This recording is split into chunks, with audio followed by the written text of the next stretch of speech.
Coach, you said about a 6-7 hour drive before we got things rolling here. So the guys keep themselves occupied with some movies and whatnot to pass the time until you get to Toledo. Is that the plan?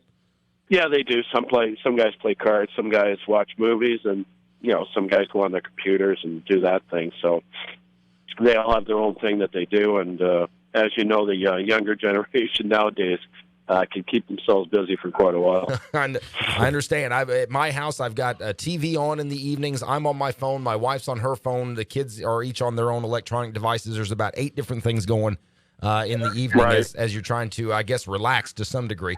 Well, let's get into the most recent couple of games. You guys had the game last Wednesday against the Mavericks, and then the Comets and the Quad City Mallards came to town over the weekend. And we've been talking, obviously, the biggest thing we've discussed with you throughout this beginning part of the season has been scoring and the inability or the struggles, I guess, you guys have been having trying to get the puck in the net, which didn't seem to be a problem on Friday and Saturday night, as you scored 5 goals on both of those games against the Comets on Friday and against Quad City on Sunday, but both unfortunately come as losses. So you got the puck in the net. What was the problem? Obviously, the difficulty in preventing those two teams from scoring on you.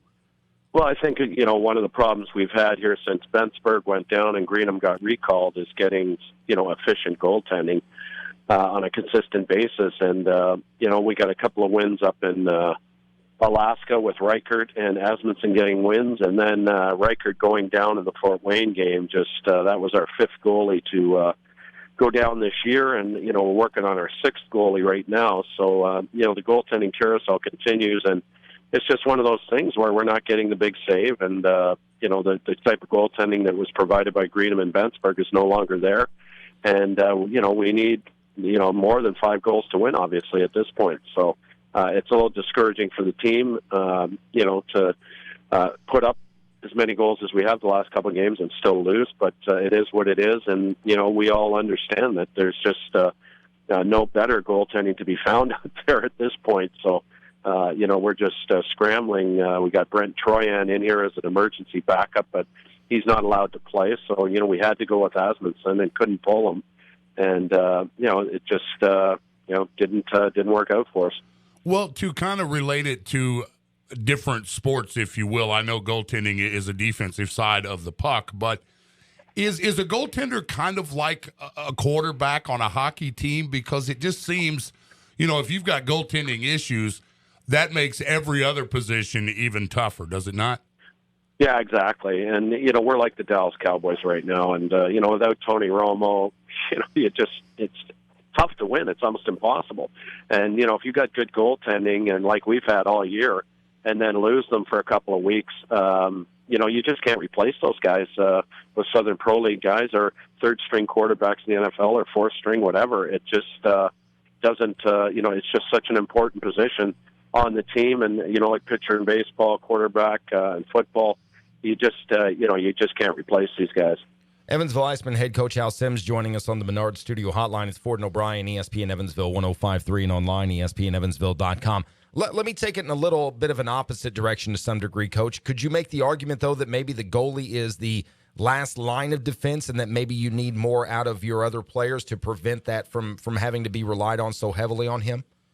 Yeah, I think certainly, Asmundsson's not to blame for every goal, that's for sure, and nobody feels worse than him that we lost 7-5. But, it's just we always talk about goaltending and goaltenders as, coming up with the key save at the key time. And, when we're up 5-2 and we're killing a penalty, we need a save or two to keep us at 5-2 and kill that penalty and go from there, and we don't get it. Now it's 5-3, and everybody's looking at the clock. And, we're going to make it here. And, the next 2 shots, I think, or 2 of the next 3 shots went in. And, it was, very disheartening. But, in the Fort Wayne game, I thought our resiliency and character really showed every time we got down by 2. We got a goal back right away, and we just couldn't get the tire against them. And, we did not play probably our best defensive games against Fort Wayne and Quad Cities, but I thought we should have won, is what I'm saying. And with 5 goals, you expect to win, and you should win. And we just got to find a way to get it done. We've talked a lot about the young guys on this team and how a lot of them, it is the first go-round for them at a professional level playing hockey. How long are you at a point now in the season where that can no longer, and I don't want to say you're using it as an excuse, but obviously each day and each week gives them more experience. Are we to a point now where they are fully aware of what is expected of them, and are they progressing like you wanted them to at this point? Yeah, I think definitely, speaking for all the young guys, I mean, they're all starting to score now and, getting points, getting assists, getting power play goals and stuff. And, everything's starting to mix. And you can tell because, we're scoring lately since the Alaska trip. We're probably averaging 4 goals or better per game. So other than that Missouri game, which was a 3-0 one, for those 5 games, we put up the type of goals we want to, and our young guys are contributing that way. It's not Dalton LeVay obviously is a 4th-year pro, but he's leading the way. But, behind him, Justin McDonald, who was only here for 20 games last year, and my son is starting to score, and, Moon is scoring. We've got scoring from each line now, and, I think we're going to be a real tough team, when Bensburg and Greenham get back to beat, and that's the way we want to be. Well, you're putting the puck in the net a little bit, so that's got to be a little bit of relief for you as a head coach, because you were struggling with that early on in the season. Yeah, now, definitely. Nobody likes to lose, and you did drop a couple this weekend, but even with the losses, you were able to score a little. As a coach, you've been around a long time. You've watched teams develop. Do you get the feeling this team is, like you said, once you get a good solid goalie or 2 back, is this team are they progressing? Are they where you want them to be?